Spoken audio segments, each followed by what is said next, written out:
खबर सामने आ रही है, बड़ी अपडेट दर्शकों को बता दें। जैश के 7 आतंकियों के मारे जाने की खबर है। जैश के 7 आतंकी मारे गए हैं। जैश ए मोहम्मद आतंकी संगठन जिसने कई आतंकी वारदातों को अंजाम दिया, उसके 7 आतंकी मारे गए। अंतर्राष्ट्रीय सीमा पर घुसपैठ करने की कोशिश थी और इस घुसपैठ को नाकाम करते हुए प्रहार किया गया है। और प्रहार ऐसा है जिसमें पाकिस्तान को केवल हार हार और हार नजर आ रही है। सांबा सेक्टर में घुसपैठ की कोशिश कर रहे थे आतंकी, जिसे पूरी तरीके से नाकाम करते हुए आतंकियों की और आतंकवाद की और आतंक के पनाहगार पाकिस्तान आतंकिस्तान की कमर तोड़ने का काम भारतीय सेना ने किया है। नमित हमारे संवाददाता हमारे साथ लगातार बने हुए हैं। नमित, आज की रात पाकिस्तान के लिए इतनी काली रात है कि पाकिस्तान ने भारतीय ड्रोन्स को, भारतीय मिसाइल्स को और भारतीय हमले को इतने करीब से देख लिया है कि पाकिस्तान हिमाकत नहीं करेगा भारत से पंगा लेने की।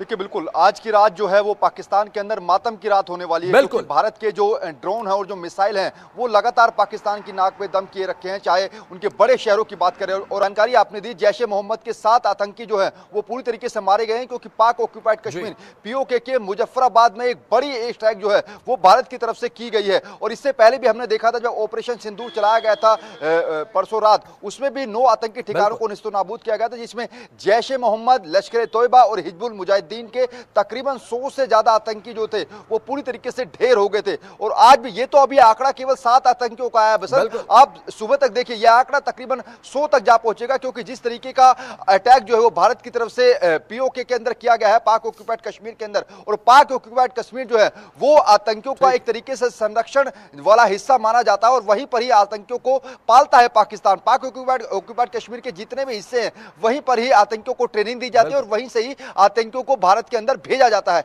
यही वजह है कि भारत ने सबसे पहले पाक ऑक्यूपाइड कश्मीर को ही टारगेट किया और वहां पर आतंकियों के जितने लॉन्च पैड बने होते उनको टारगेट किया, उनको निस्तनाबूद किया। और उसके बाद फिर पाकिस्तान के भीतर घुसकर पहले एयर डिफेंस सिस्टम को नष्ट किया। और उसके बाद, क्योंकि अगर किसी देश का एयर डिफेंस सिस्टम नष्ट हो जाता है तो उसके बाद उस देश पर अटैक करना काफी इजीली हो जाता है, काफी आसान हो जाता है। यही वजह है कि जब देर शाम भारत के ऊपर पाकिस्तान की तरफ से अटैक किए गए थे, क्योंकि भारत का जो एयर डिफेंस सिस्टम है वो काफी मजबूत है, इसलिए उनके जो ड्रोन और मिसाइल थे उसको हवा में ही डिस्ट्रॉय कर दिया गया। और भारत की तरफ से जब ड्रोन और मिसाइल छोड़े गए तो उनका एयर डिफेंस सिस्टम नष्ट हो चुका था। यही वजह है कि जो ज्यादा नुकसान है वो पाकिस्तान के बड़े शहरों के अंदर देखने को मिला। और आपको फिर ये जानकारी दे दूं, ये हमारे दर्शकों के लिए एक अच्छी खबर है कि भारत के अंदर कोई भी नुकसान जो है वो अभी तक पाकिस्तान के ड्रोन और मिसाइल से नहीं हुआ है। इसको ऑफिशियली सेना की तरफ से बता दिया गया है और बाकी जानकारी तो अभी एयर डिफेंस सिस्टम 400 की बदौलत जिसने भारत को सिक्योर करने का काम किया।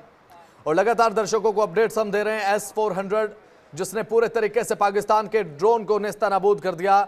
और पाकिस्तान के लिए जब कल का सूर्य उदय होगा तो सूर्य की किरणों के साथ, प्रकाश के साथ वो चीजें सामने आएंगी, वो तस्वीरें सामने आएंगी जो कि पाकिस्तान में आतंकवादियों के ठिकानों की बर्बादी का मंजर बयां करेंगी।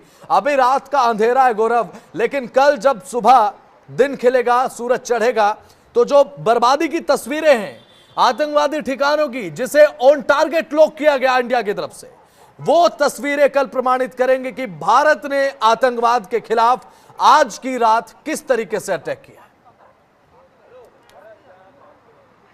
देखिए, बिल्कुल बसंत, ये पाकिस्तान की पुरानी आदत है, अगर वहाँ कुछ नुकसान होता है तो वो उसको बताता नहीं है। उसके सैनिक भी मारे जाते हैं, उसके आतंकवादी भी मारे जाते हैं, तो वो ये बयान नहीं करता है कि उसको कोई नुकसान हुआ है। लेकिन वाकई में कल जब सूरज की पहली किरण जब पाकिस्तान की जमीन पर पड़ेगी तो वहां पर आतंकियों की लाशों के ढेर दिखाई देंगे, वो तस्वीरें बयां होगी। देखिए, लोग कितना भी रोके, पाकिस्तान कितना भी रोके, लेकिन पाकिस्तान की मीडिया हो, चाहे सोशल मीडिया हो, चाहे वहां के आम नागरिक हो, वो बताएंगे। देखिए, जब भारत ने जब उन आतंकियों के 9 ठिकानों पर हमला किया तो वो तस्वीरें निकलकर सामने आई। पाकिस्तान की जनता ने खुद जाकर वहां वो तस्वीरें बनाई, वो रील बनाई, फोटो वीडियो शेयर किए, बताया कि कैसे भारत ने उन आतंकी ठिकानों पर हमला किया है, उनको नेस्तनाबूद किया है। तो पाकिस्तान कितना भी छुपाए, कितना भी ये कहे कि उसका नुकसान नहीं हुआ है, लेकिन पूरा देश, पूरी दुनिया को पता है कि भारत से टकराना उसके लिए कितना महंगा पड़ा है और कितना महंगा पड़ेगा। दूसरी बात यह है कि जो बलूचिस्तानी हैं वो भी पाकिस्तान पर जो है दबाव बनाए हुए हैं। और बहुत जल्द जब भारत का जब ये तीनों सेनाओं का जो पराक्रम है ये जब ये फतेह हासिल करेगा तो पाकिस्तान बहुत बड़ी बात नहीं है कि हो सकता है कि अगले 7 दिन के अंदर पाकिस्तान के 2 या 3 टुकड़े हो जाएं बसंत। जो बलूचिस्तान लड़ाई पाकिस्तान से लड़ रहे हैं कोई बड़ी बात नहीं है कि भारत ये जो हमला कर रहा है उसमें बलूचिस्तान को अलग कर दिया जाएगा। जैसे पाकिस्तान से बांग्लादेश अलग हुआ था ऐसे पाकिस्तान से बलूचिस्तान अलग हो सकता है। कई जगहों पर ये खबर आ रही है कि पाकिस्तान के झंडे निकालकर बलूचिस्तानियों ने अपने झंडे लगा दिए हैं। वसंत।